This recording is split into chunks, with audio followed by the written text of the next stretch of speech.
পেয়েছি?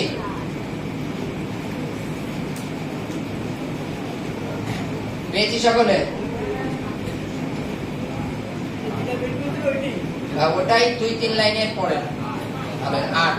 আমি 11-4 পড়েছিলাম, এবার 11-8 পড়ছি। হালেলুয়া। পেয়েছি? Thank you Jesus. চলো হালেলুয়া। আমি তোমাদিগকে বলিতেছি, সে যদ্যপি বন্ধু বলিয়া উঠিয়া তাহা না দেয়, তথাপি উহার আগ্রহ প্রযুক্ত উঠিয়া উহার যত প্রয়োজন তাহা দিবে। হালেলুয়া,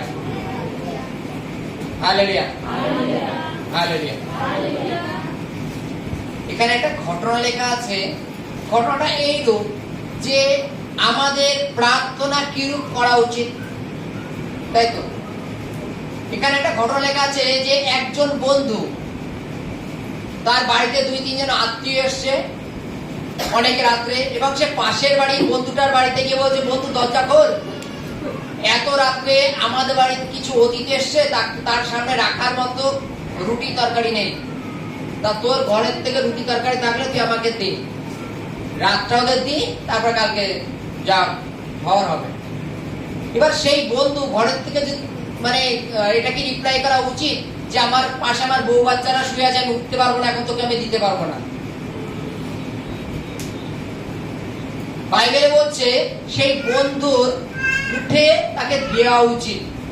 কেন? কেন এই প্রসঙ্গে বাইবেলে কি বলছে, লাইনটা আমরা খুব গভীরভাবে দেখবো।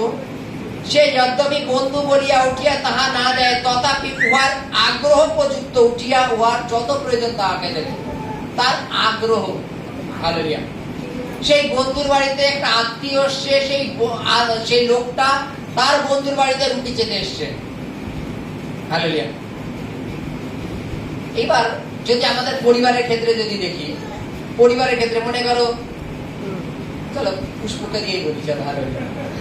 মনে করে সেম এরকম পুষ্পর পরিবারে হচ্ছে, মনে করো রাত 2টোর সময় কেউ এসছে তার আত্মীয় স্বজন, ওই মুহূর্তে রাখার মতো মানে তার সামনে দেওয়ার মতো কিছু নেই, তার অনেক ট্রেন জার্নি করে এসছে, রাত হয়ে গেছে।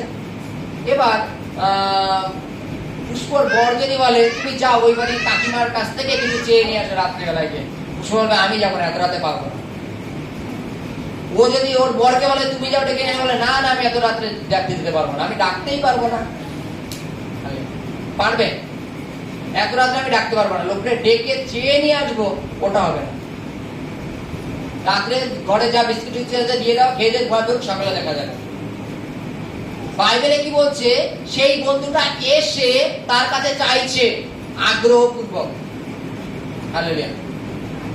একটা জিনিস দেখি, যদি আমরা বর্তিময়কে দেখি, বর্তিময়ের চোখ সুস্থ ঘটনা তো আমরা বাইবেলে পড়েছি নাকি? বর্তিময় যে রাস্তার পাশে বসেছিল, সেই রাস্তাতে যীশু খ্রিস্ট যখন যাচ্ছিল, সে বর্তিময় বলছে, হে নাজরাথীয় যীশু খ্রিস্ট, দাউদ সন্তান, আমার কথা কর্ণপাত করো। এবং যখন যীশু খ্রিস্ট তার কাছে আসলো, বলছে আমাকে মানে তুমি কি চাও? সে বলছে আমি শুধু দেখতে চাই, এবং তার চোখে হাত দিল এবং সে সুস্থতা লাভ করলো। এই বর্তিময় প্রথমবার যখন ডাকাডাকি করছিল, পাশের থেকে সকালে বলছিল চুপ করে স্টপ করে দাও, কিন্তু সে আরো উচ্চ স্বরে ডাকলো, সে আরো আগ্রহপূর্বক ডাকলো যীশু খ্রিস্টকে। সে ওই কথায় স্টপ হয়ে যায়নি, তার আগ্রহ দেখো। বাইবেলে বলছে তদ্রূপ তোমরা যখন প্রার্থনা করো, এইরূপ না যে প্রার্থনা করলে সামনে ব্যক্তি কি বলবে না বলবে তার জন্য আমি করবো না, মুখ খুলবো না। উদাহরণস্বরূপ মনে করে এখানে যখন প্রার্থনা করতে বলা হয়, চলো চোখ বন্ধ করো প্রার্থনা করো, অনেকে মুখ খোলে, অনেকে মুখ খোলে না। যারা মুখ খোলে না তাদের আগ্রহ নেই, যারা মুখ খোলে তাদের আগ্রহ আছে, যাই প্রভুর উদ্দেশ্যে প্রার্থনা করবো আর ঈশ্বর থেকে অনুগ্রহ পাবো। চলো আমি যদি মুখ খুলি বা কান্নাকাটি করি, সামনের ব্যক্তি আমরা দেখলে কি বলবে? হালেলুয়া। সামনের ব্যক্তি আমাকে দেখলে কি বলবে? তার মানে তুমি এক কথা তুমি লজ্জা ফিল করছো, লজ্জা বোধ করছো। বাইবেলে বলছে আগ্রহপূর্বক সে যাচনা করলো, তার জন্য তাকে দিতে সেই বন্ধুটা বাধ্য, সেই রাত্রে উঠে দিতে বাধ্য, কেননা সে আগ্রহ সহকারে চেয়েছে।